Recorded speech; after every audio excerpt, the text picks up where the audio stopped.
The FGN is an emulation of a Neve console channel strip EQ, and it's a lovely sounding plugin. Now, it's important to understand that this is the opposite of the EQs that ship with our DAWs.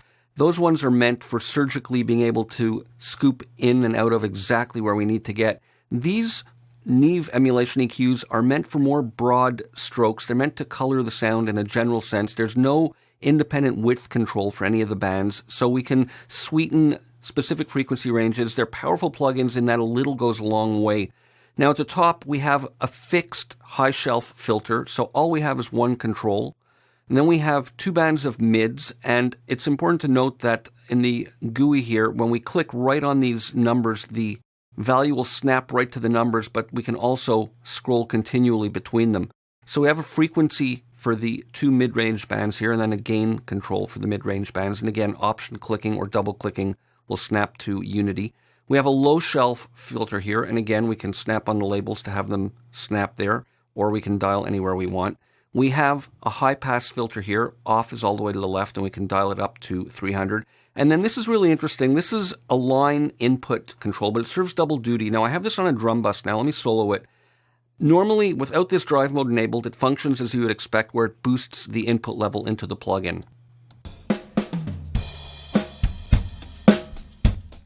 So straight input gain. When we engage the drive button, the gain gets compensated. So as we dial this up, we don't hear any difference in volume, but we're driving the signal. So this becomes like a drive control, and it adds a kind of harmonic saturation to the sound. It's subtle, but it enhances.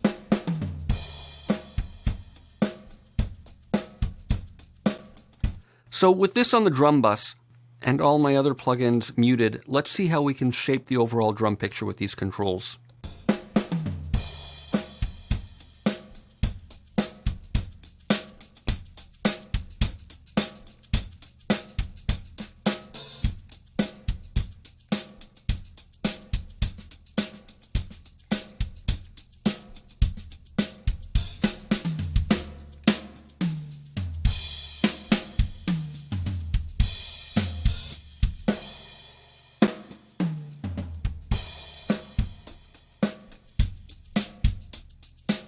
So just with a couple of subtle boosts and tweaks, we can really brighten up the overall blend of the kit.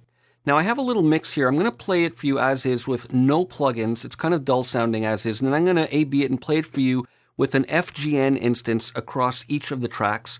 And then we'll look at the settings that I've used on each instrument.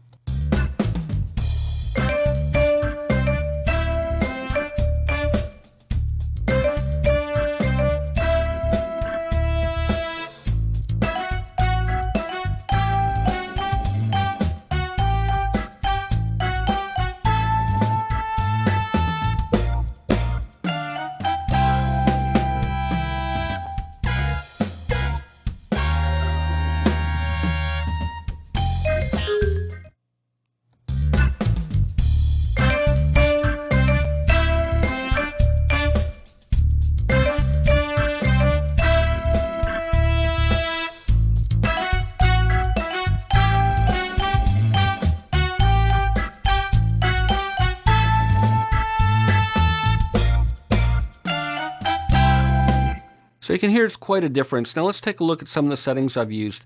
Now we can shrink the display by closing this panel and hide the library. That'll save us a bit of room. But let's take a look. Now on the clav, which only comes in the second section, I've used a lot of the high-pass filter to shave off a lot of the low end, but I've also boosted here in the same area that I'm cutting. And that's the old Pultec EQ trick where you cut and boost within the same ranges, and it's got an interesting kind of phasing and smearing of the frequencies that sounds really nice. Let's listen to a little bit of it.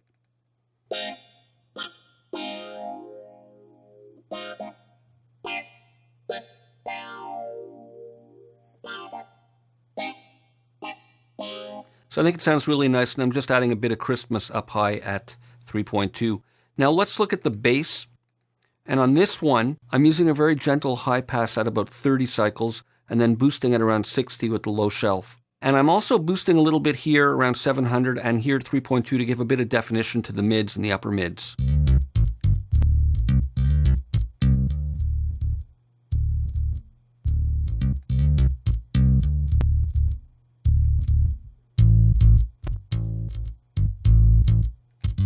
So it really adds a nice fullness to the bottom. Now let's look at the brass. And here I'm doing the same kind of Pultec trick that I did with the clav. I'm here cutting around 200 or so, and here I'm boosting around the same range, and I'm adding a bit of mid-range bite up here around 4K, and the rest are unused. So let's just listen to a little bit of that.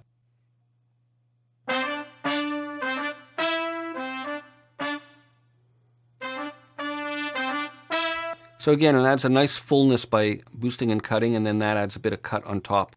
Let's look at the organ. And here I'm again doing a lot of high-pass filtering. I don't need the low-end content. And again, I'm boosting within the same range that I'm cutting here. And I really like this effect because this is a shelf and this is just a high-pass filter. So there's a lot of overlap and smearing the frequencies. Let's listen.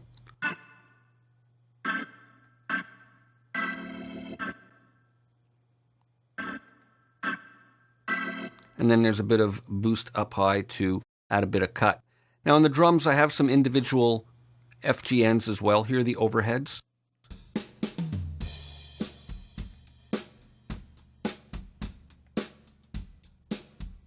So here I'm, again, boosting right around where the kick is, but cutting out some of the mids and adding a bit of crispness way up high with that fixed band EQ. I have the kick here, which, no surprise, I'm going to be boosting the lows a lot. And I'm doing it under 60 here, so it's not the exact same frequency as on the drum bus. And not much else happening here. Bit of gain here, a little under 3.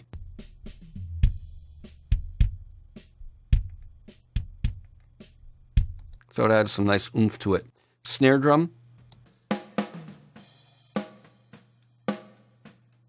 So I'm really doing a dramatic cut here. I want to get rid of that tubbiness.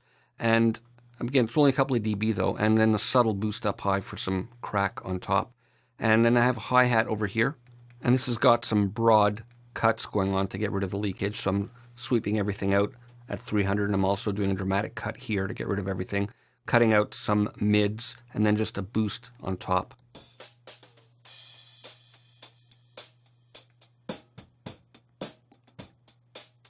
So that it allows me to focus in just on those frequencies. And finally, I have a shaker over here with a lot of filtering going on and a little boost at the high end.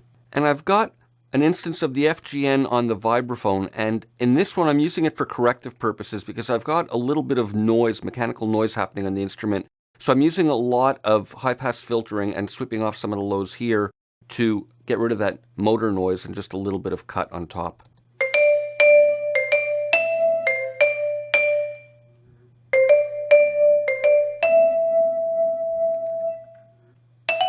So you can hear that it really helps filter out that motor noise. See more in the next video.